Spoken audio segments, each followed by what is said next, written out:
ሰላም እንደምላችኋል የመሴቱ ላይ ተመልካቾቻችን ዛሬ አዲስ መረጃዎችን ይዘን ተቀርበናል።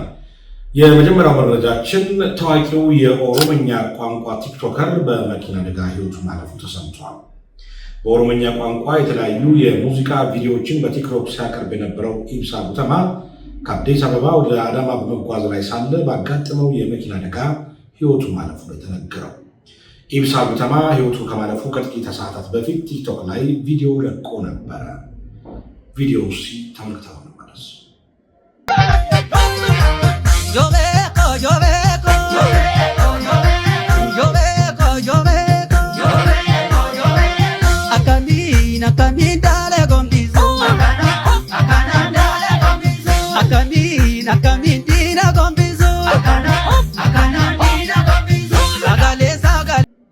አደጋው የደረሰው በትላንትናው ዕለት መስከረም 5 2018 ዓ.ም ነበረ።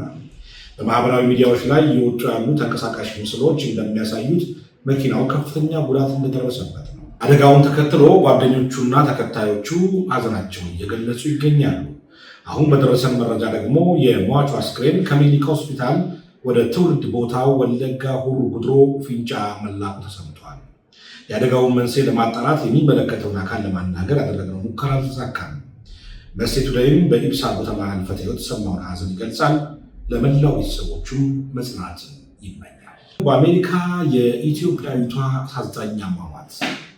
ከአንድ ዓመት በላይ በዋሽንግተን ሐይቅ ውስጥ ጠፍታ የነበረችው የ24 ዓመቷ ኢትዮጵያዊት አሜሪካዊት ቤተልሔም ተሾመ ለማ አስክሬን ቤተሰቦቿ በቀጠሩት የግል ኩባንያ መገኘቱን የሲያትል ፖሊስ አስታውቋል። ቤተልሔም ተሾመ ለማ ለመጨረሻ ጊዜ በሕይወት የታየችው በግንቦት ወር 2024 ዓ.ም ነበረ። በወቅቱ በደቡብ ሲያትል ማርታ ዋሽንግተን ፓርክ አቅራቢያ በሚገኙ ሐይቅ ላይ አንድ ሰው አደጋ ላይ መሆኑን የሚገልጽ ጥሪ ለ911 መድረሱን የሲያትል እሳት አደጋ መምሪያ አስታውቆ ነበረ። በፖሊስ ሪፖርት መሰረት አንድ የ48 ዓመት ሰው በወቅቱ በአልኮል መጠጥ ተጽዕኖ ስር ሆኖ ጀልባ በማሽከርከር ወንጀል ተጠርጥሮ ታስሮ ነበረ። እንደ ሪፖርቱ መኮንኖች ቤተልሔም ከጀልባው ጀርባ ላይ እንደነበረች እና እንደወደቀች መረጃ ደርሷቸው ነበረ። ተጠርጣሪው ግለሰብ ግን ቤተልሔም የመታደጊያ ጃኬት ወይም ላይፍ ቬስት ሳታደርግ ከጀልባው ጀርባ ላይ ዘላ እንደወረደች መናገሩ ተዘግቧል።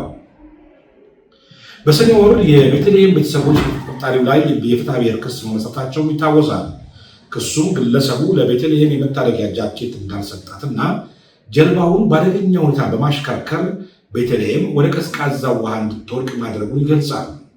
ባለፈው ቅዳሜ የቤተልሔም ቤተሰብ የቀጠረው የግል ኩባንያ የሶናር ቴክኖሎጂን በመጠቀም አስክሬኑን በሐይቁ ግርጌ ላይ ማግኘቱን ተከትሎ የሲያትል ወደብ ፓትሮን አስክሬኑን ለማውጣት ወደ ዋሽንግተን ሐይቅ ምላሽ ሰጥቷል።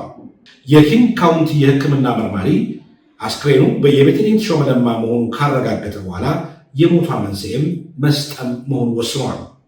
የቤተልሔም አስክሬን መገኘት ለቤተሰቦቿ ለአንድ ዓመት የቆየውን አሳዛኝ ፍለጋ ምዕራፍ የዘጋ ሲሆን ለፍትህ የሚያደርጉትን ትግል ግን ወደ አዲስ ምዕራፍ እንዲሸጋገር አድርጎታል። ተመልካቾቻችን መሴቱ ላይ እንደቀጠለ ይገኛል። መሴቱ ላይም ላይክ፣ ሰብስክራይብ፣ ሸር በማድረግ ቤተሰቦቻችን ልትሆኑ በአክብሮት እንጋብዛለን። ወደ ቀጣዩ መረጃ አልፋለሁ። በቲክቶክ ጉዳይ አሜሪካና ቻይና ወደ ስምምነት እየተቃረቡ መሆኑ ተነገረ። የአሜሪካ የግምጃ ቤት ኃላፊው ስኮት ቤሴንት ዛሬ እንዳስታወቁት በቲክቶክ ዙሪያ ሁለቱ ሀገራት እያደረጉት ያለው ድርድር ጥሩ ውጤት እያሳየ ይገኛል። እኒህ ባለስልጣናት ይህንን መግለጫ የሰጡት አሁን በሚገኙበት ማድሪድ ሲሆን በዚህ ከተማ ውስጥ ከቻይና ጋር ድርድር እያደረጉ ናቸው። የቻይና ምክትል ጠቅላይ ሚኒስትር በድርድሩ ላይ መገኘታቸው ተገልጿል። የድርጅቱ ዋና አጀንዳ በንግድና በቴክኖሎጂ ዙሪያ ሁለቱ ሀገራት የፈጠሩትን ልዩነት የተመለከተ መሆኑን ኤኤፍፒ ዘግቧል። ስኮት ቤሰንት ለዜና አውታሩ ሲናገሩ በውይይታችን ላይ የቲክቶክን ጉዳይ ጭምር እየተነጋገርን ሲሆን በጣም መቀራረብን እየፈጠርን ነው። በጉዳዩ ላይ ያለውን ልዩነት እንፈታለን የሚል ተስፋ አለኝ። ነገር ግን በቲክቶክ ዙሪያ የማንስማማ ቢሆን እንኳ በሁለቱ ሀገራት ባለው ግንኙነት ላይ የሚፈጥረው ነገር አይኖርም ብለዋል። በአሜሪካ ውስጥ ቲክቶክ እገዳ የተጣለበት ሲሆን አሁን እየሰራ ያለው ፕሬዚደንት ትራምፕ በሰጡት የማራዘሚያ ጊዜ ነው።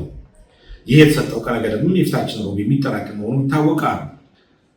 እንግዲህ ተመልካቾቻችን የዛሬው የመሴቱ ዴይ መረጃዎቻችን ይመስሉ ነበረ። መሴቱ ዴይን ላይክ፣ ሰብስክራይብ፣ ሸር በማድረግ ቤተሰቦቻችን ሁኑ። ነገ ደግሞ ሌሎች መረጃዎችን ይዘን እንቀርባለን። እስከዚያው መልካም ቆይታ፣ ሰላማችሁ